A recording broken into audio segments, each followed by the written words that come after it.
If your airless handheld sprayer makes a sound when the trigger is pulled, but no material is sprayed, this video will help you troubleshoot and diagnose your sprayer.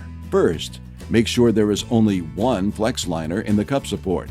Check that the cup cover is properly threaded to the cup support.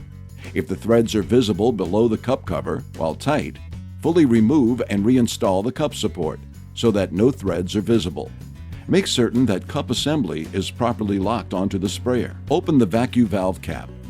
Tilt the sprayer so the vacuum valve is at the highest point, causing any air in the flex liner to rise to the vacuum valve.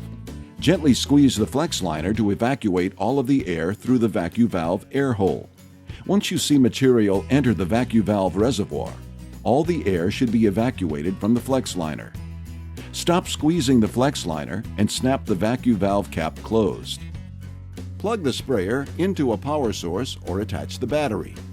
Fill the triax pump with material by turning the prime spray knob to the prime position and turn the spray tip to the unclogged position. Point the sprayer into a waste area and pull the trigger for about 5 seconds. During this last step, air from the pump may have entered the flex liner.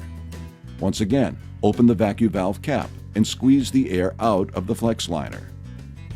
Once all the air is out, stop squeezing the flex liner and snap the vacuum valve cap closed. Now turn the prime spray knob to the spray position. Avoid debris and tip clogs by always straining your paint before you begin painting. If your tip is clogged, follow these steps. Unclog the spray tip by turning the prime spray knob to the prime position. Reverse the spray tip to the unclogged position and set the speed control to 10. Aim the sprayer at a waste area and turn the prime spray knob to the spray position. Pull the trigger to clear the clog. Turn the prime spray knob back to the prime position. Rotate the spray tip back to the spray position. Turn the prime spray knob to the spray position. If your airless handheld sprayer makes a sound when the trigger is pulled, but no material is sprayed, the pump filter may be plugged. First, perform the pressure relief procedure by disconnecting the power supply and turning the prime spray knob to the prime position. Remove the spray tip guard, and pump filter. Clean with appropriate cleaning fluid. If dried material needs to be removed, use a soft brush.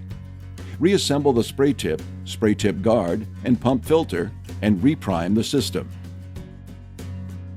If your sprayer makes a sound when the trigger is pulled but no material is sprayed, make sure the prime spray knob is in the spray position and the spray tip is turned to the spray position. Check that the Pro Control 2 pressure control is not set too low. Turn it up to see if more pressure is needed to spray the material. The outlet valves could have debris buildup or may not be installed properly. In this case, clean the outlet valves. Check the diagnostic light. If it blinks 4 times, this indicates a locked rotor condition. If you are still experiencing problems with your sprayer, your pump may have reached the end of its life and needs to be replaced. Consult your local Graco Service Center.